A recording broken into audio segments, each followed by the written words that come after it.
the latest information that I have on the situation with Israel in the Middle East.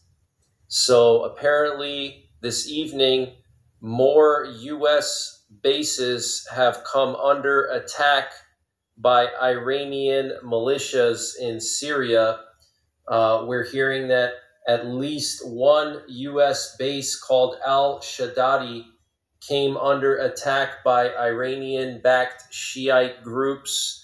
And we're also hearing that two more bases may have possibly been attacked, the Al-Tanf base and the Al-Omar base, which is near the Al-Omar oil field. So 3 bases attacked this evening by the Iranian-backed militias in Syria, and the U.S. Air Force has reportedly carried out airstrikes in response, and they carried out airstrikes on the positions of Iranian IRGC in the Al-Bukamal on the border with Iraq. Okay, Al-Bukamal is a town or settlement, whatever, and so that's where the IRGC had some positions. Okay, this is the Iranian Revolutionary Guard Corps. Okay, that's a branch of the Iranian military. So we just struck Iranian military positions in eastern Syria. Okay, that's what we're hearing right now. And emergency action messages are currently off the charts. There's been like, I don't know, probably a half a dozen emergency action messages just within the last 30 minutes or so. So just wanted to report that to you. Okay, the U.S.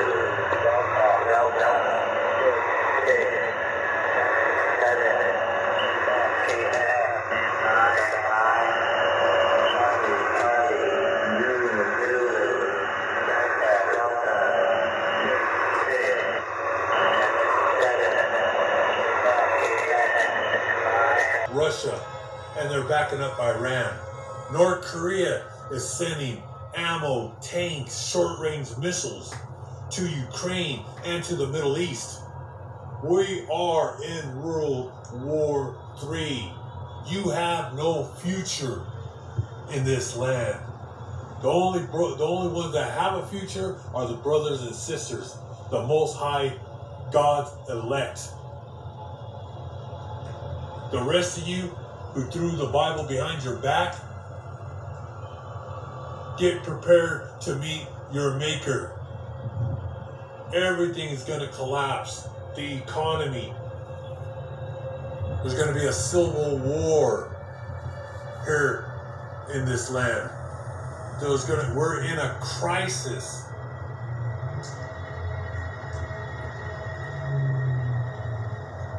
People are going to lose it. And what's going on right now in the Middle East is going to trigger, it's going to engulf the whole world. Egypt right now is sending thousands of their tanks to the border. That's in the holy book of Ezekiel chapter 38. When the king of the north, which is Vladimir Putin, gets all the Islam with him. North Africa, the whole Middle East, Asia, they will be with Vladimir Putin. All out war is happening right now. Massive air and artillery attacks have been taking place since 1 hour ago. And the United States is involved. They've been several days. Our Air Force is with Israel doing these bombing campaigns on Gaza and Syria and Iraq. We crossed the border of nations. But you're not going to see this on CBS or ABC. They'll tell you front page news of what Iran is doing, but they're not saying what we're doing behind the scenes at Israel. All right? But this has been happening. I believe it was 2 days ago. It shows our Navy. There was 2 small boats with Arabs, Middle Eastern men were on these boats. They blew those boats to dust. All right. You see a few bodies floating around, and they unloaded on them with 50 caliber machine guns. They just disappeared in the water. You can look that up. So, like I said, we're in the mix. All right. Israel's army will be extending their ground operation tonight in Gaza. Iran, from satellites, U.S. satellites, seeing what's going on in Iran, they said they'd seen their silo doors of long-range missiles open at noon. But people don't understand, Iran has missiles that could go hundreds of miles. They can hit the U.S. carriers. What people don't know, Iran has over 10,000 speedboats with TNT. These are guys. One thing about people don't know about Persia, these are men of war. One of the greatest empires on the face of the earth and in history is the Persian Empire. They were known as the Medes and the Persians. They conquered Babylon in the ancient times. All right? So they got these 10,000 speedboats with men that will use their bodies. They will give up their life for their land. We're in big trouble. The United States is in big trouble. Israel, those Zionists, Ashkenazi, Amalek, Edomites are in big trouble. The whole world is about to go to war. NATO, the European Union, the ancient Rome is in big trouble. Intense gunfire. Before I came out on the breaking news, they said there's been intense gunfire can be heard in southern Gaza. And that Israel has 3 fronts. They're going in from 3 ways going in with their tanks. And this ground war is going to be brutal. Because like I said, they dig tunnels, deep tunnels down there.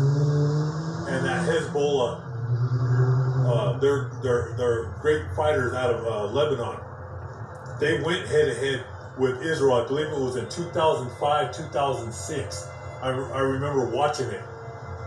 Hundreds and hundreds of men died, and they finally made a ceasefire. I think it might have went 30, 45 days, and then they made a ceasefire. But Israel didn't do no great harm to them. They went head to head with Israel. So like I said, they've been wanting this war because Ishmael and Esau hate each other. All right. Iran militants are currently attacking U.S. bases right now in eastern Syria. Like I said, all-out wars is happening. And Persia is not weak. They're the strongest in the Middle East. We're going to read right now. We're going to read the Holy Book of Luke, chapter 21, verse 25. And there will be signs in the sun, in the moon, and in the stars, and on the earth. Excuse me. And on the earth, distress of nations. That's happening right now. The nations are in distress.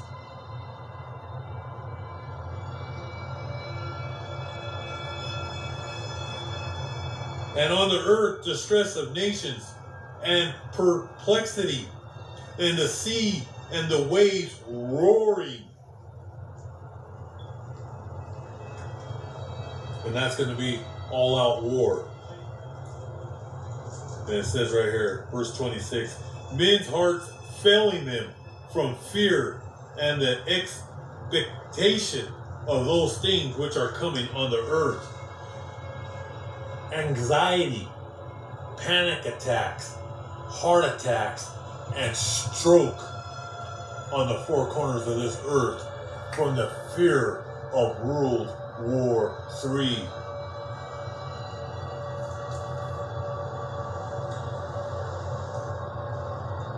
For the powers of the heavens will be shaken, and that's nuclear war.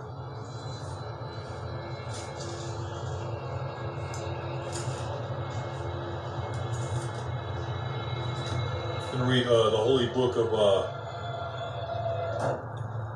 the holy book of Isaiah chapter 13, verse 17. The holy book of Isaiah chapter 13, and the title is Yahweh will punish Babylon. And the Lord says, I am stirring up the Medes and the Persians to attack Babylon. This is the Most High God Yahweh. He says, I am stirring up the Medes and the Persians. And who's behind the Medes and Persia? Russia. Russia is going to be right there with the Persians. And God is stirring them up. I am stirring up the Medes and the Persians to attack Babylon, and they care nothing for silver and are not tempted by gold. They don't care about your gold and silver. They want to destroy your military. With these bows and arrows, and that's talking about short-range missiles, thermal ICBMs. With their bows and arrows, they will kill the young men. They will show no mercy to Babylon. They will show no mercy to babies and take no pity on children. That's talking about your soldiers. They're going to have no mercy on them. Babylonia is the most beautiful kingdom of all, the most richest land on the four corners of this earth. Babylonia is the most powerful kingdom of all. It is the pride of its people. But I, the Most High God, will overthrow Babylon as I did Sodom and Gomorrah. That's why in Revelation chapter 17, God calls America the land of perverts. It's sick.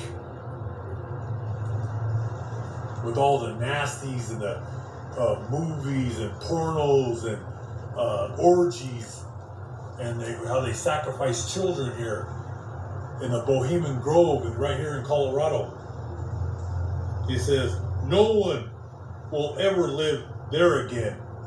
And that's in the fourth quarter of World War III, when all war break out. That's when thermal nuclear missiles, that's when Russia sends 7,000 ICBMs to America. No one will live here ever again. No wandering. Well, I'm not even going to go. You can continue to read it. Read that scripture. It just says there's not going to be nothing here. There'll just be some wild animals. We're going to go right into Jeremiah chapter 50, verse 23. Babylonia hammered the whole earth to pieces. And now that hammer is shattered. All the nations are shocked at what happened to that country. The world's going to be shocked, all right, that all these nations are standing up and are going to fight. And you're going to see thousands of the Marines and thousands in the beginning of this war being put to sleep. And eventually, there'll be millions of our men dying. That's when that drought comes. This is just the beginning. And remember, America was the world's policeman, the largest military on the four corners of this earth. And that's why it says Babylonia hammered the whole earth. Okay, we were the strongest. All right? and they hammered and ruled wars. In World War II, we were the strongest. That's why he says that hammered the whole world to pieces, and now that hammer is shattered. It shows that we have weak spots, and you're going to see it in the coming days, weeks, and months. All the nations are shocked at what has happened to their country. Just look at your politicians. Look at your Congress and your senators. This is a divided country. Babylonia, you fought against me, and you have been caught in the trap I set for you. See, the Most High set up this trap because you never obeyed the law, statutes, and commandments of the Holy Book. Even though you did not know it, I have opened the place where my weapons are stored, and in my anger I have taken them out, because the Most High God, the Lord Almighty, have work to do in Babylonia. Attack it from every side and break open the places where its grain is stored. Pile up the loot like piles of grain. Destroy the country, leaving nothing at all. Kill all their soldiers. Slaughter them. The people of Babylonia are doomed. The time has come for them to be punished, because your sins have reached the heaven. That's Revelation chapter 18. Tomorrow I'll do a video, Saturday and Sunday, Most High willing. Hope all you brothers were edified. We're in World War III. Everything is coming down. We're going into the second quarter of World War III. But have peace with God. You know this truth. And just love God with all your heart and your mind and soul, and He will be with you. God is your fortress. Call upon His name. Magnify the name of Yahushai, the Son of the Most High God, Yahweh. He's coming very soon. So get right, get your house in order, and praise His holy name forever and ever, so let it be true. The water. Most High willing, I'll be here tomorrow with another lesson.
Through people I know, through open sources, and through some great people behind the scenes that give me information. This is the most critical time for the United States and the world. Things are aligning up that could go into a huge regional war that could spread outside of that and encompass the whole world. And basically what is lining up is the Muslims. You got North Korea, you have China, you have Russia against the West. And basically all it is Israel and the United States. And our country, our military is very weak at this present moment. It is not like it was 30 years ago, 40 years ago. It has been decimated. It is woke. We have no manufacturing base to remanufacture things, manufacture war materials. We have given away a lot of stuff to Ukraine. We left a lot of stuff in Afghanistan. I don't have my tinfoil hat on right now, but I will assure you, it looks like some of this was planned destruction of the U.S. military. My son right now is training. He is in the National Guard. And I could tell you stories that I should tell you, of the unprepared, inadequate response that we would have if we were attacked at large scale. So it would boil down to the Second Amendment, and I truly mean that. The United States is at risk of a conflict that could push you, a civilian, into the fight if you would like to keep your homeland safe. And that's the bottom line. I hate to tell you that. Our military is not what it used to be. The forces against us, they do not waste money on government contracts with the military-industrial complex where billions of dollars is taken away in payoffs, in wasted money. Other countries use that money wisely. So, yes, you can look at the amount of money that we are spending compared to them. You say, oh, we're got them beat. When we spend thousands of dollars on a trash can for a fighter jet, when we spend hundreds and hundreds and hundreds of dollars for a hammer, when we spend untold amount of money that is wasted. So don't look at the numbers, look at the results. I will tell you, the countries that are going against us combined, if you look at it on paper, it's very scary. Let's talk about what Israel has done. Israel has done a limited incursion into Gaza. This will involve urban warfare. I have fought in urban warfare. It is the scariest. It is the nastiest. It is the most frightening warfare you can have. It will consume large amounts of men. It will consume equipment. It will consume weapon systems. It will consume ammunition. Your friend in an urban warfare is your grenade. The grenade is your best friend. It will consume a lot of things. With the continual bombing of Gaza, it has created a wasteland. This wasteland will be advantageous to the defender. That is their home turf. Some of the earlier, a few days ago, the IDF went in to clear some lanes, to clear some openings, and they lost some equipment. So this is not going to be a cakewalk for them. Also, the reserve troops. Israel Defense Forces is made up of a huge amount of reserve troops. This is information firsthand from sources inside Israel that have contacted me. The training of the reserves had fallen apart in years past. They have gone woke. They don't have some of the equipment they needed. This is facts. This is from boots on the ground inside of Israel that have been nice enough to share this with me because they're very concerned. So you're taking reserve units let's back up. The IDF couldn't even protect their fence. Protecting a fixed location, protecting a fence is one of the most basic things in the military. You can take any private, any Joe with limited training, give him some guidance, and he can protect a fence. He can protect a static defense. It's easy. It is so much more easier than doing an urban warfare involving combined arms. They have failed at securing their borders. They have failed at watching a fence. They have failed at their billions of dollars of electronic equipment to monitor that fence. So now we're thinking they can go in and do urban warfare, the most complex, most dangerous mission you can give an infantry soldier. Information that I've got straight from people in Israel, they think, this is my tinfoil hat has to go on, that some of this was done on purpose.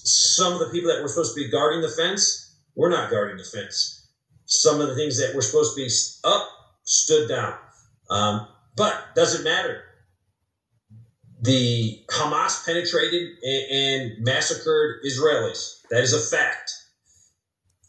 Israel is operating on emotions right now. Years ago, one of their military guys was exchanged for over 1,000 Hamas prisoners or Islamic prisoners. They put a huge value on their people, a value the United States does not. Not the people, but the government. Look at all the people we left behind in Afghanistan that supported us there. So I commend the Israeli government for going out of their way to get their people back. But right now they're operating on emotions. They're trying, well, if they were really trying to get their hostages back and their people back, and really we have Americans over there, they wouldn't be bombing the place to death. But they want payback. And I can understand that. They got their people massacred. They also, the IDF has to be very proactive because the Israeli citizens have doubt now. Before, Israel military was looked upon by their citizens as unstoppable. They could get the job done. They were looked at by the Islamic, the Arabs, the Muslims. They were looked at them as, oh my gosh, that's the Israeli army. That has all changed. The Muslim world has understood now that without divine intervention, the Israeli army is nothing. They're built upon reserve forces. If you compare just Turkey, Turkey has a huge advanced army. And that's just Turkey. Look at Egypt. So if you take the whole Muslim world united against Israel, they're in serious trouble. But Israel wants to go into Gaza. They want to punish Hamas. I think that's a mistake. Yes, I would love the hostages to be released. But what they've done by bombing right now has united the Muslim world. The Muslim world is united. Israel's making great strides in trying to normalization with Saudi Arabia and some other countries. That has been destroyed. Now, am I here to judge Israel? No. Israel's a sovereign nation. They will do what they want to do. They do what they're supposed to do. But for me, militarily looking at it, you can't secure a fence, but now you want to do the most advanced warfare in the world, urban warfare. They say they're bombing legitimate targets inside of Gaza. I find that hard to believe when you can't figure out that there's a major operation going against your fence, going against your infrastructure that has been planned for a year. So